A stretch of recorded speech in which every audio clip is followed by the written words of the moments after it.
Mr. Ezevige Moses, again of the National Film and Video Censors Board. He was with us here yesterday. And of course, we have Ambassador Patricia Uruese. She was with us yesterday, a wonderful panelist. She is the General Manager of Speed FM, Benin City. As time progresses, we will be announcing more, but let me not forget our ebullient and eloquent chairman of, National President of the Actors Guild of Nigeria. He is also right here with us. Yesterday, he's right here with us today. He was with us yesterday. Oh, I forgot to put his full name down. But again, we have a veteran actor, movie producer, and in fact, a movie impresario. And it's none other but, than our elder, Legema. Is right here with us. He has graced this occasion today. And I also understand that a good number of them are on their way down here. But as events progress, we'll be announcing the presence of more dignitaries. Not forgetting Dr. Mudiaga Akbuhe, the Assistant Dean of the Faculty of Arts. He's here with us. You are welcome, sir.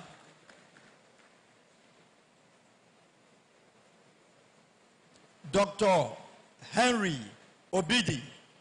Yesterday, he spent a long time on the road getting to Benin because of the state of the road. He is a seasoned filmmaker, a film critic. In fact, he has seen and done it all. You are welcome, sir. And like I said, we'll be making the announcements as we progress. But going forward, it is time now to welcome the panelists to continue the discussion that we couldn't conclude yesterday. Again, remember the theme of the festival, bridging cultures through film, right? Through the lens, bridging cultures through the lens. So it is very, very important that we continue with this discussion. But today's discussion will be taken from various other vistas, that's other viewpoints. Yesterday we looked at certain points, particularly in the economics of movie making, as a commercial aspect. Today, I am told that we'll also be, looking at the economics of movie making from another dimension. And in that same breath, we'll also be looking at it from yet another intellectual dimension. So it's going to be a total package today, and I bet you we'll all live here the richer for it. So ladies and gentlemen, let us welcome the moderator for the panel. Again, Mr. Davison Izegagbe. Let us welcome him with a rousing applause. To sit on the panel today, we have the immediate past head of Department of Advertising and the Faculty of Communication and Media Studies, Mr. Sunday Ekerikewe, a.k.a. Sonny Love. He's a television personality.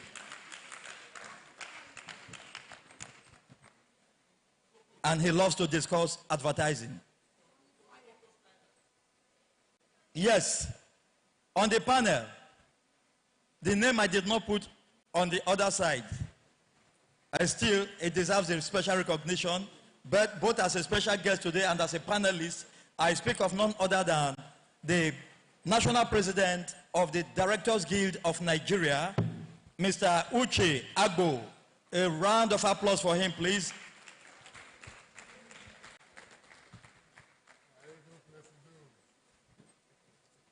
Still sitting on the panel is a versatile filmmaker, film critic, film marketer, all rolled into one. She was with us yesterday, but today she sits on the panel to enrich us in this journey.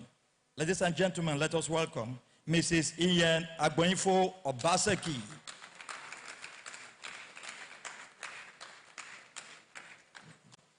Finally, on the panel, we have the legend himself, Chief Henry Legema. Round of applause, please.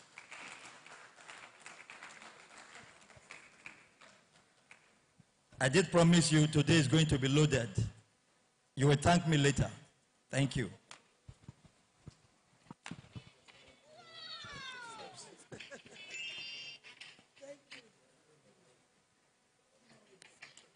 Good morning.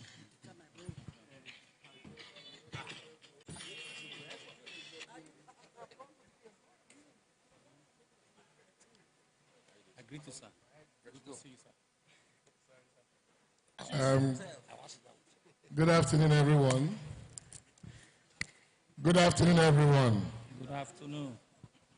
I want to welcome us to day 3 of the African Canadian International Film Festival.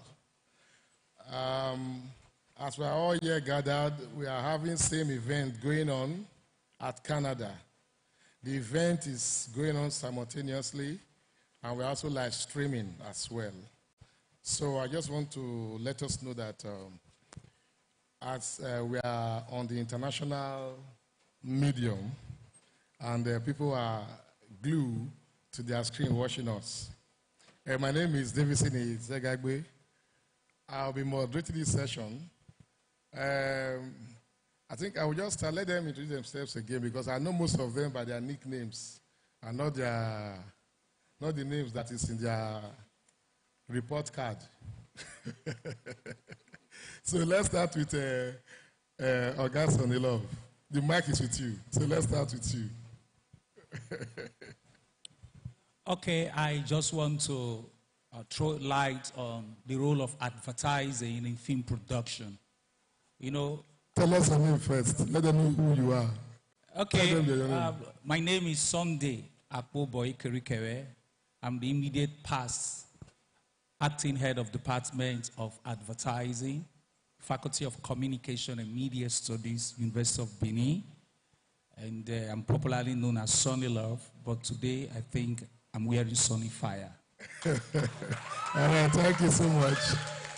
Just let my bros in the...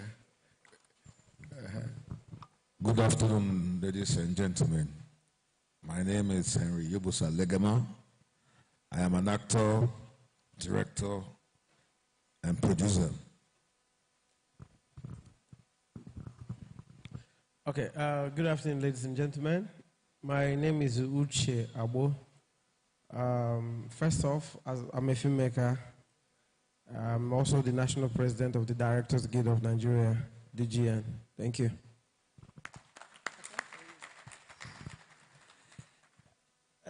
A very good afternoon to everyone. I am very happy that this microphone came to me, and I want to use this as an avenue to actually tell them that what the MC said about me, I don't know a lot of caps he gave to me, but let it be on record that I am a filmmaker with special bias for costume design and production design. I also produce. But very importantly, in the history of Nollywood, seated before you with all humility is the very first female president in Nollywood and the pioneer president of the Creative Designers Guild of Nigeria, those in charge of everything you wear, your costumes, makeup, your hairstyle, the set and all. So I am happy to be here.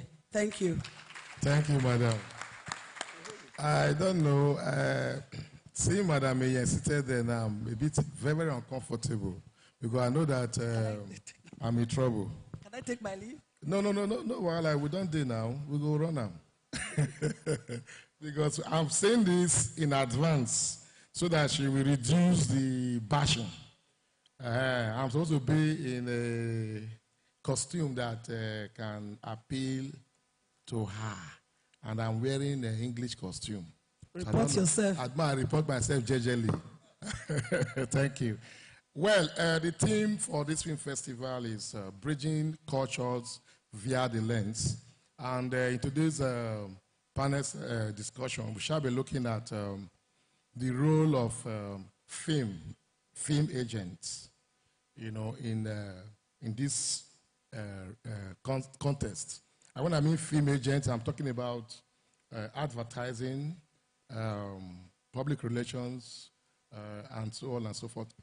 The role of culture, costume, cultural representation, and all that. So we're looking at that and see how they relate to bridging cultures, across the globe. So I will love to start from the advertiser amongst us, and I have my reason why. Because these other three persons are very engrossed in filmmaking. And the man, I always love to call him by his nickname, so pardon me, Sunday Love. He's a professional advertiser, I won't grounded in it. So let's start from him. Now, sir, advertising. How can that improve filmmaking and bridge cultures across the globe? Okay, very well. Thank you so much. Advertising is so important that a lot of persons don't even know the value. Like I always tell my students, advertising started in the Garden of Eden when the serpent approached Eve and told Eve, "You will not surely die if you eat of this fruit." And of course, she was convinced and she ate the fruit and gave some to her husband. Contemporary advertising is so unique in that it creates awareness from the stage, from the pre-production stage of film to the production stage and to the post-production stage. Advertising could be used to project filmmaking, film production, and to attract awareness and create credibility for the film. But let's look at the pre-production stage. Most persons, most filmmakers don't realize that they could use advertising by meeting brands, popular brands, and co-partnering with them in such a way that some of the utensils, some of the props that they will be using in film, in the production, will come from these various brands. Think about the cars, think about the drinks that will be used during the production. It will be coming from this brand, and the brand in turn will pay. And so it will reduce the amount that you would have used in producing the film. And of course, advertising could also create an awareness in such a way that a lot of persons will be engaged with the film even before the film comes on board. Talking about the trailers, for instance, there could be some pre-production pictures that will be taken, and through ad messages could be projected, and people will be talking about the film even before it comes out. So when you engage advertising effectively, then you discover that even the money that you would have used for production will be funded by co-sponsors and other stakeholders that you approach, that they should be part of that production.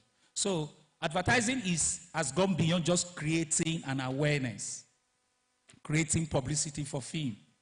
You can use it to track people that love film as well in such a way that through their digital footprint, you can project some of these trailers as real, as we found in Facebook and some other social media, and ensure that people get exposed to even the film and start discussing the cultural engagement that is reflected in that particular film that you are producing before it ever comes out. Okay, let me pause you there a little bit, but we'll come back to that. There are some questions I would like to ask from the point you just raised. But let's start with the DGM president.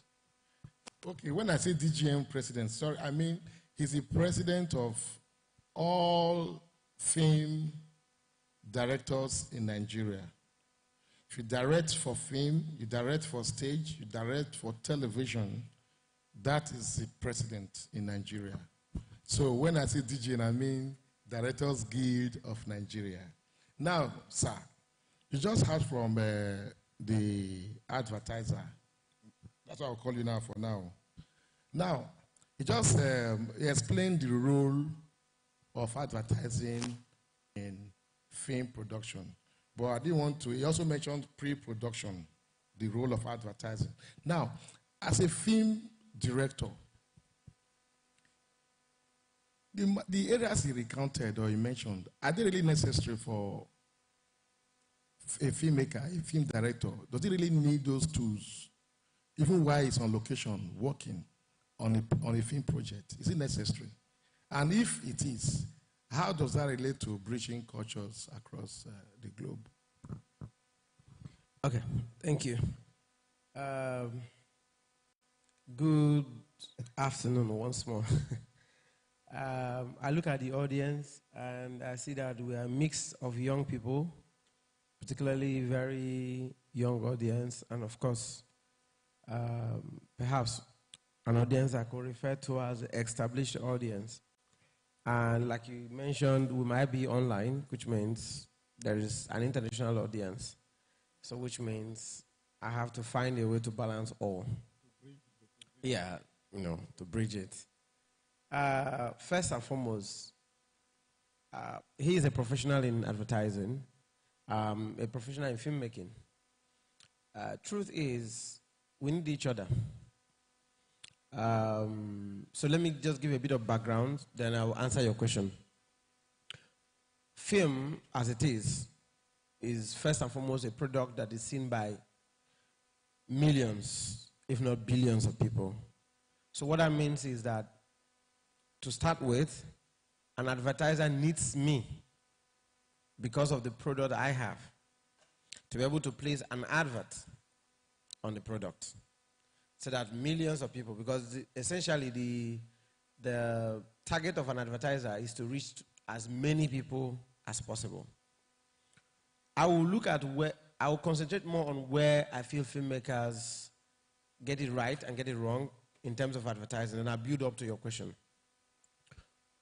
Anything you see while you're watching a film, whether it is a cup that has a name of a company, a production, or a product, is a form of advertising. If I walk into a bank in a film to cash money to do something within the film, it is advertising. If I have to drink a coffee and that cup has a brand name, it's advertising.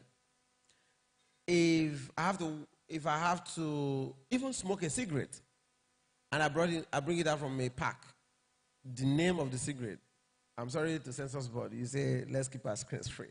Yeah, but if I have to do a cigarette in a film, that name of that cigarette company is directly or indirectly, I'm advertising. So, literally, every single product or brand you see in a film is already tilting towards advertising. So I'll tell you what I feel directors need from some of the things he mentioned, or perhaps some of the things he didn't mention. To start with, it is an abuse of power as a director to make your screen an advertising motel.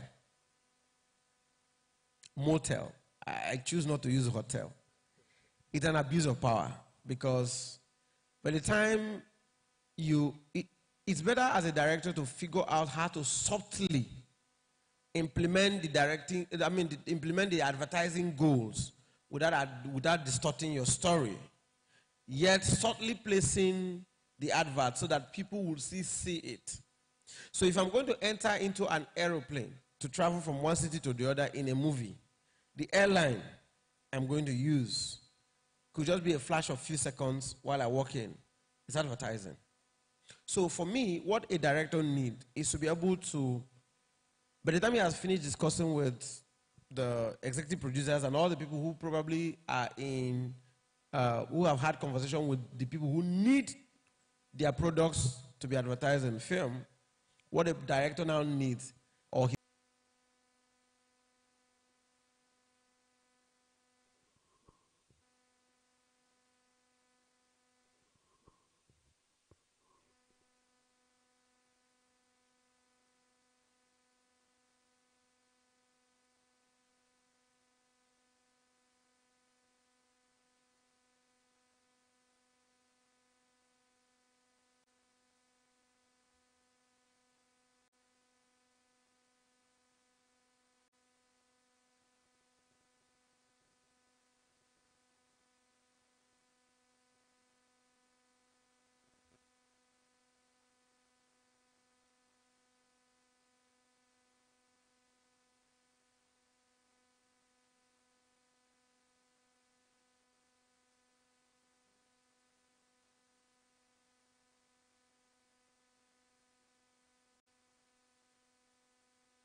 and then undermining the, thank you.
Products or brands are subtly, thank you.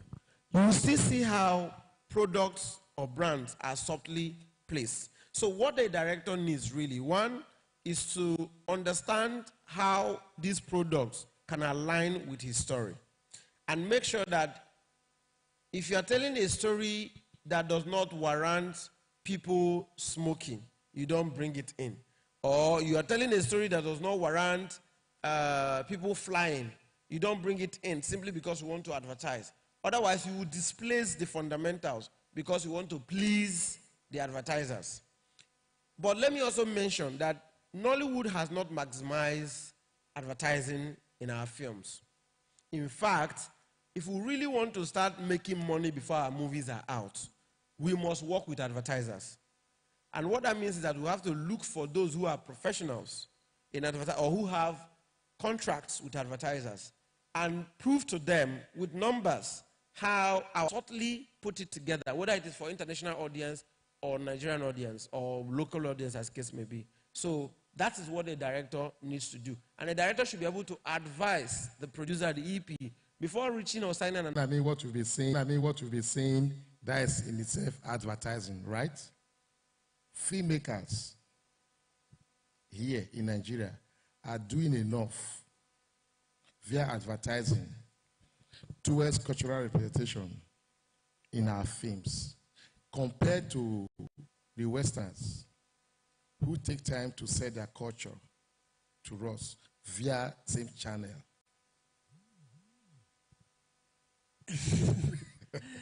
A very beautiful question. You know, anytime, any day, I will do and stand and speak for anything that will promote our culture in every way, not just the way you dress, because I know I cannot be more English than the Englishman. So where my strength lies is where I'm coming from. And I would not want to make a yes or no answer to if producers are doing enough for fear of not wanting maybe some people to say, oh, she has come again. And I also want to still be in the industry. And I realize that we, as creatives, we actually have our biases, we have our strength, we have our likes. I am one person till Jesus will come that will forever say, yes, let's do things the African way. But that is not to say the other side does not exist. So our producers, I'm going to say, maybe it will be more of an appeal that even from the level of scripting, let there be a deliberate and intentional way to say, I want things that will be African to be embedded in our films. There are various ways we can show that. By the grace of God, we've had opportunities of leaving the shores of this country. I know the kind of reception I receive, the kind of attention I receive when I'm out wearing an African fabric. I also know the kind of attention you receive when they see you speak our local languages. I don't know if you've experienced that. These are what makes us African. So coming back to our movies, it would not be bad to see our movies, we use fabrics that are African. We have a whole lot. We have Ankara, we have Adire, we have Ashoki. We have a whole lot of it. And they can be styled into various forms. Whether formal, whether casual, we have a whole lot. And then coming again to what we eat, we have a whole lot that we can showcase as Africans. And I know that when this is being used or done deliberately in our films, there will be so much attention, and it will be a very huge way of selling us to the outside world. So I am saying that I will not say yes, that our producers are doing enough, but I'm making an appeal that we can do much more. What is wrong if there is a scene in a movie where we have to eat, and I'm seeing somebody eating plantain and what's it called? Owo, or even our, what's it called? Our ekwe, I'm speaking Benin. Eggplant, what is wrong in that? Or I'm seeing somebody taking our starch and banga or pounded yam and black soup. Will there be anything wrong in that? Even if it is snack, what is wrong in seeing anybody take our normal bakery, our kuli kuli? Will there be anything wrong in that? I am only sure that it will attract more attention and make those who are even seeing such things want to know what it is and also want to try it out. So it's an appeal. I won't say yes, we are doing enough, but I'm saying to our producers, we can do much more, and then which will give us more attention. And by so doing, we are selling our culture, we are selling our product, because anytime they see it, the people outside are interested. I am talking about those outside. What happens to those of us who are also here? We can also make a deliberate effort to say, let's promote what is ours, use what is ours, and then definitely others will join. Let us be the first example in whatever it is that we have. Because if we who own our own things give more attention, more value to it, I see more reasons why those who are outside will just have no choice but to join us. So our movies are vehicles to showcase what we have. So it's an appeal that our producers, even directors, do more. Because if the directors do not approve of that, we'll just be doing every effort to just be exercising futility. We don't want that. But if we have directors buy into this, and the producers as well, I am very sure, talking about bridging cultures, I don't see why a Canadian movie will be done with maybe a co-producer from Nigeria having something from that side and something from this side. I think at the end of it, it will be some form of potpourri, and it will be sweeter and better. Thank you. Thank you so much. Before I come to Ogas on the Love, let me hear from our producer his perspective to advertising, because I know that most directors will always complain that I'm just a director. I'm not the financier of the production, because financiers are like the piper, the one who pays the piper, so they dictate a lot. Now, you are the producer of Anini, a very popular movie, many of us, except for the Gen Z who may not have watched that. All right. Now, from the producer perspective, do you think filmmakers really need the advertising agency? Do you think it's necessary? Thank you very much. It's like every man or human beings need oxygen to live. That's what advertising is to filmmaking. The filmmakers need advertising more than anything to drive the film. You know, if I am shooting a movie, for instance, and I've spent like 100 million, I don't know where I can recoup my money faster than what advert will do for that product. So I think, for me, that's my take here. Okay. Before I come back to you, I want to drag Ogasoni Love small. Now, you just heard from the 3 panelists their opinion, or rather understanding, of advertising, the role of advertising in filmmaking. Now, back to you. Now, I know, let me take it from the from roadside talks, from the grapevine. People believe that advertising is public relations. A lot of people think advertising is public relations.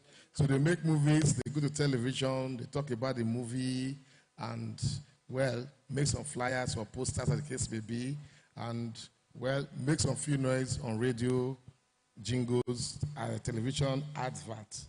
But spend more time on that. Now, as an advertiser, do you think the Nigerian film industry is utilizing the advertising agency enough to make their movie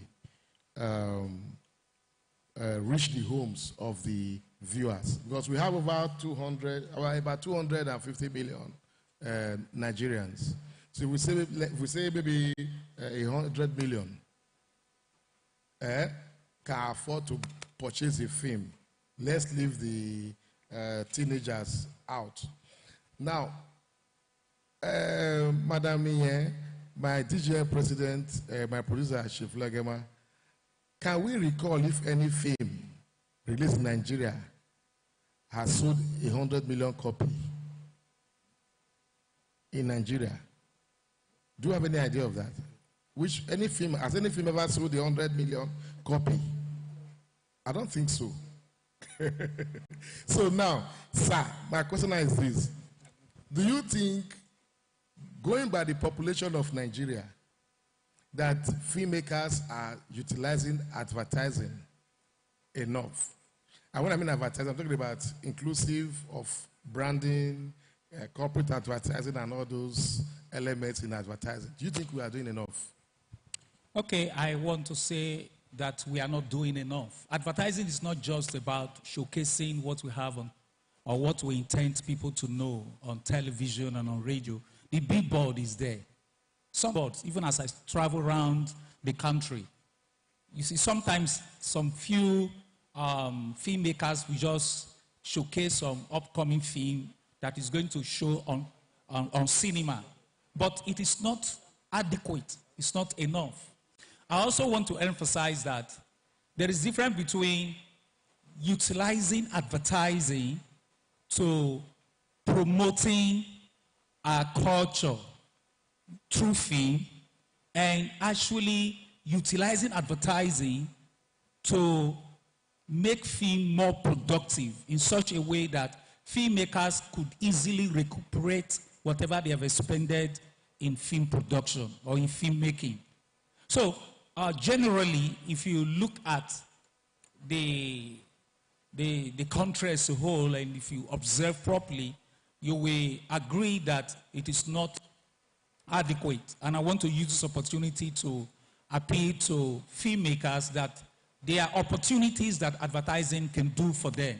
Apart from serving as a vehicle through which our culture will be promoted, there are ways they can utilize advertising in such a way that they will have even more money, just as my friend has said here, until the film even come out. You know, advertising, we tell the people, I am here.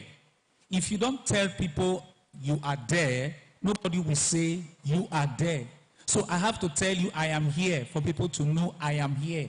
So that is what advertising makes for film. If people are not aware of the film through adequate advertising, then nobody will be aware of that particular film.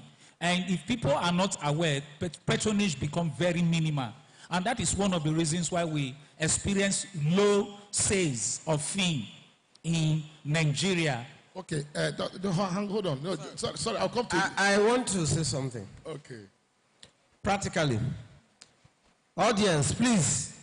For those pressing phone, just for a moment, stop pressing. Doctor, please.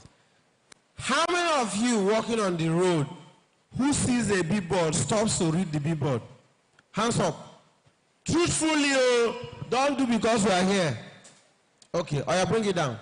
How many of you here who is scrolling your phone, sees something on your phone that is interesting, pauses to go through it? Your phone. More, yeah? Any other person? Okay, all right, bring it down. The reason why I ask this is, advertising in billboard in Lagos, one billboard in a day might cost you close to $500,000 or more. There's advert on our screen now, so you can discuss. Ladies and gentlemen, as we were talking, two great personalities walked in, and there's no way I cannot pause and introduce them. I want to, how do I start this now? All right. One of the greatest entertainer sponsor, one of the greatest partaker in growing the film industry, not just in Edo State, but beyond Edo State. Because I know people who have come from different countries, different states to shoot. The first thing they ask is, do you have this type of cameras? Do you have this type of lighting system? Do you have this type of sound? They ask these questions. And we always boldly say, yes, we do. And they say, how? We say, but you can get it in deep end.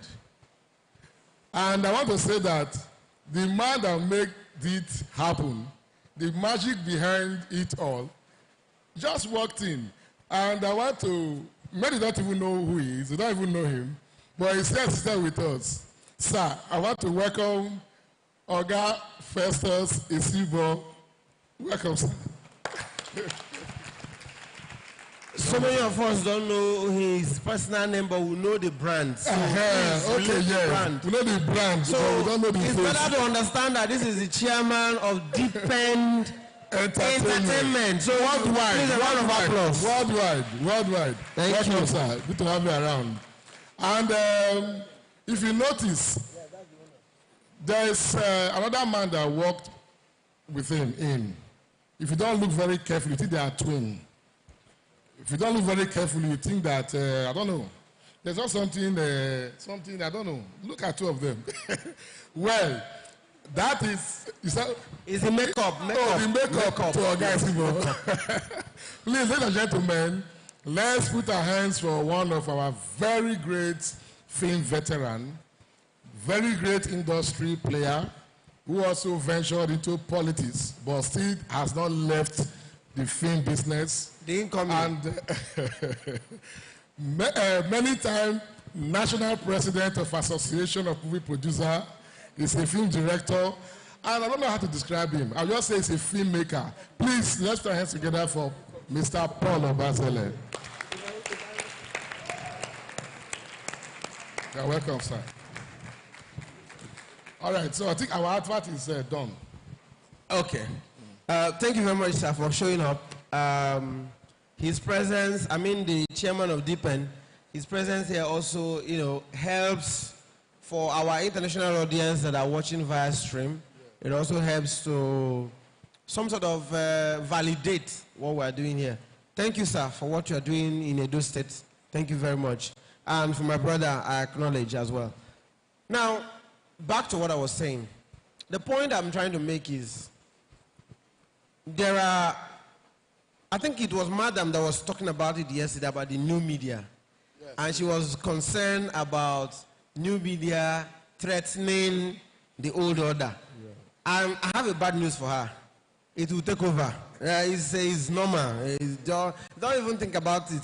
In a few days, give it 5 years, AI will take over 60% of the process of, content creation, media, and all of that. It's normal. Because I believe at the start of the modern era of the world, there was what we used to call the adding machine, which is what we know today as calculator. People thought about it because before the invention of adding machine, we had human beings whose their job is to do plus and subtraction. And when adding machine was coming, some in the modern era, people chose to go and learn how to use the adding machine. Others decided to say, no, it's never going to take our job. It took a lot of people's job in modern America. So to put it back, AI will take 60% of our stress off us. So there's no need to, it's not a threat, it's an invention. It's technology, it's meant to help us. Point I'm making, sir, is that the traditional means of advertising is going away. That's the truth. Somebody told me a few days ago that his dream job is to be a radio presenter. And I asked the girl, how many times have you listened to radio this week? And she said, no, she hasn't. I said, but have you come across podcasts? She said, yes. I said, you see where the work is going to, but you are interested in yesterday's job. You will lose out. So, whereas Nollywood filmmakers may not have been utilizing the old order of advertising production to gain more, patronage, as our friend said, I think it is actually more about we are looking at futuristic means. More Nollywood filmmakers are now dancing because it takes dancing now to sell more tickets in the cinema. Thank you very much, Okay. and God bless Now, you. still with Oga Sonilo. Now, let me quickly react. The emphasis is not just, I just use Billboard as an example. I'm talking about advertising generally. Yes. We have gradually moved into the new media, and of course we know that everything that you see around you is on your hand, including Billboard creations and all that. And my PhD thesis is on AI tools. So, and I know that the other day I was interviewed and I just give a distinction of two classes of workers that we should be envisaging: the AI compliance workers and the AI non-compliance workers. That is so unique and so wonderful. But again, let's talk about the popularity of Gary. Gary became popular because it's a staple food, and advertising is not just about, generally it's persuasive communication. Yeah. And so when you tell someone about a product that you're already aware of, you are also indirectly advertising the product. And of course, our culture and our tradition and our climate promote the cultivation of cassava. And so the staple food that comes from cassava